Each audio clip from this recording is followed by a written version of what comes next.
What is nonverbal communication? Nonverbal communication is quite a complex part of communication on the whole, but basically, in a sense, it's messages expressed by non-linguistic means. This rules out sign language and the written word because there are linguistic components to it.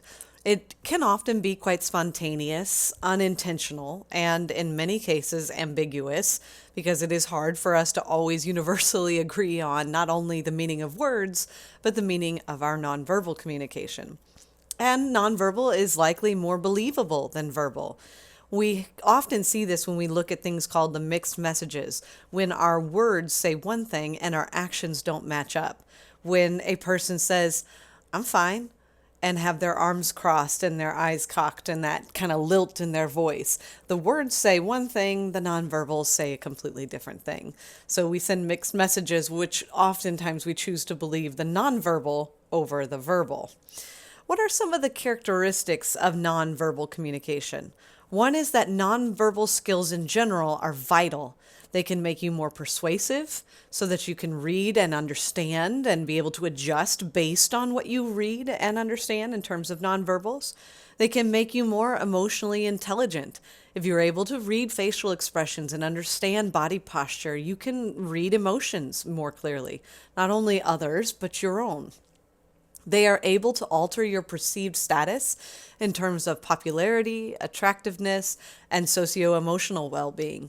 So if you know how to dress, what tone of voice, what body posture to use during, say, an interview, you can adjust your perception of yourself. You can alter your perceived status. Another characteristic is that all behavior has communicative value. So remember, you cannot not communicate. If somebody was watching you right now, what would they perceive? Even silence is a form of communication. You can communicate even with silence. Characteristics of nonverbal communication include the fact that nonverbal communication is primarily relational. Depending upon the relationship that you're in, you will see different experiences, different components of that relationship progress. We definitely use nonverbals to manage our identity, to define the kinds of relationships we want to have with others, and to convey emotions. All of our nonverbals do these things. In addition, nonverbal communication offers deception clues. We can look at what a person's baseline is, meaning what is normal for them. And any inadvertent signals can tell you a little bit about whether or not that person is telling the truth or holding something back and maybe even outright lying. And this is what we look at when we see things like leakage, minor facial expressions, posture, some clenched fists, reverting eye contact, direct eye contact. All of these things are forms of leakage that can impact how you are perceived. If you've ever watched the show Lie to Me before, the first episode of that series really does an interesting job of kind of highlighting all of those major points. Nonverbal communication is certainly ambiguous, as we said. Numerous meanings for one nonverbal behavior. For example, constant eye contact or silence, both of those can mean different things. Silence to one person might mean I'm thinking, and to another person it might mean I'm angry. Constant eye contact might mean intimacy with one person or dominance with another. So it can be ambiguous. We don't always know what that means based on the circumstance. We really need to know a person's baseline to be able to truly understand their nonverbal communication. So what are the types of nonverbal behaviors? What are some of these nonverbal codes? Kinesics is one, which basically includes anything that is gestural or body movements. And it certainly differs based upon each group that is involved. So culturally, both regionally and more familially, genders can be different in terms of their physical touch and their body gestures. It just differs based on each person and each culture. Facial expressions are another type of nonverbals.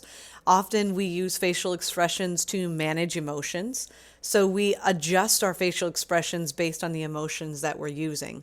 We might have a specific emotion and choose to either intensify or de-intensify that emotion in order to relay a message that isn't accurate but needed at the time.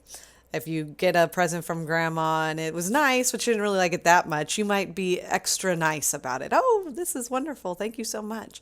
Even though that's not how you feel. You still feel that way, but not as extreme as you're making it sound. And on the opposite end of that, de-intensifying. You're sad, but you don't want to show how sad you are. You just want to be a little sad in front of people until you can get in home to privacy. We might neutralize it, poker face, kind of blank our facial expressions, and we might mask them with a whole nother facial expression. So we feel happy about something, but we don't want people to know right now because it would cause trouble. So we might mask it with concern or adjustment or what have you. Another type of nonverbal would be Oculus, which is eye contact. Why do people use eye contact and what messages are they sending? Maybe it's interest or intimacy, dominance or control, any one of those things. Another one would be vocalics, which is anything that includes pitch, rate, intensity, stress in the words. It's how you speak, not what you're saying. So it isn't a verbal, it is a nonverbal, but it is one that has to do with your voice. And emphasis is quite an interesting one.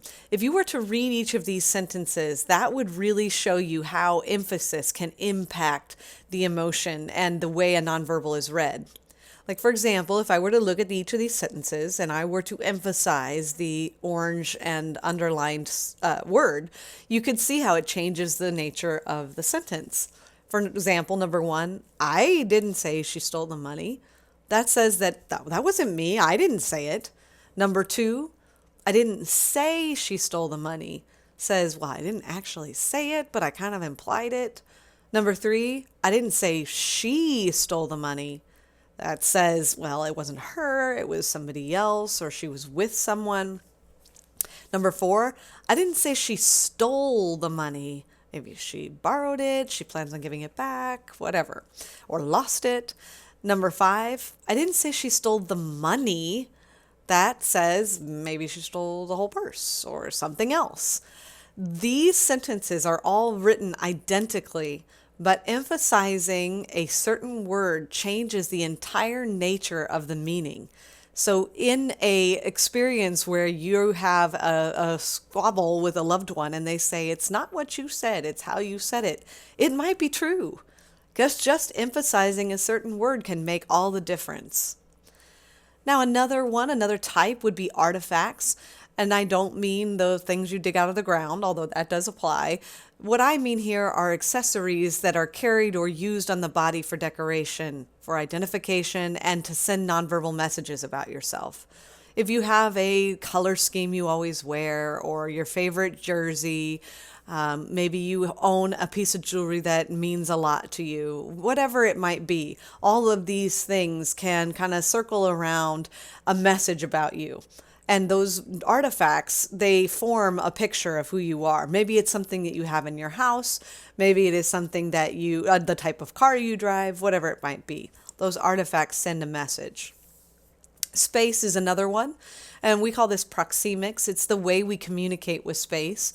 We might communicate by talking about the distance between people. Now, again, this is culturally specific.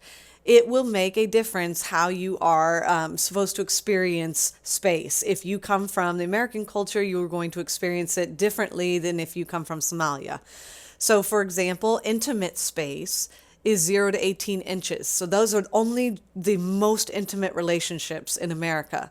Whereas in other cultures, a first greeting is to pull you forward and give you a kiss on each cheek.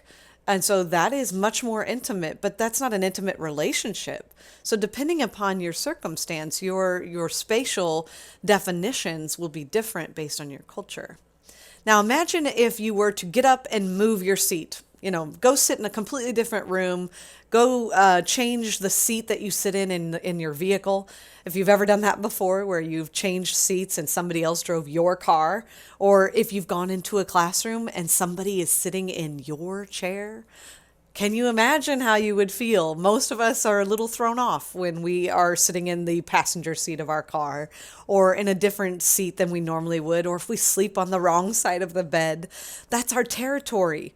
If you were to get up and move right now and you're in the spot that you've been sitting in every time you've ever watched a video, that would feel odd to you to be in a different spot. It is something we lay claim to. It's our chair, it's our car, even though in some cases that's not even true. But territoriality is a part of our use of space. And another one is haptics, and that is touch. We communicate with touch in what we mentioned when we talk about love languages. We communicate with touch to show love, and we also communicate with time. And depending upon your perception of time, you may be monochronic or polychronic. Monochronic, viewing scheduling and time management as a must. We got to follow this timing. If I say I got to be there at 7 p.m., I'm there at 7 p.m., maybe even a little early. If I say there I'm going to be at 7 p.m. and I'm polychronic, I see time as something that is more adjustable or not something that needs to be guarded as much. So I might be there at 7:30 or 7:45 or even earlier. It just depends. So I don't see it as rigid. Now, don't take it as a negative thing because it can be completely universal to a culture for you to see time as flexible like that. Whereas a monochronic person might see time in one culture very rigidly and then find themselves in a completely different culture where polychronic is the norm and experience being an outsider in that situation. All of these are types of nonverbal behaviors, nonverbal codes, and each of them, if read appropriately, should give you a little bit of information about that person and help you to understand what they're feeling, when they're feeling it, and how come they're feeling those things. Nonverbals say a lot about a person's experiences.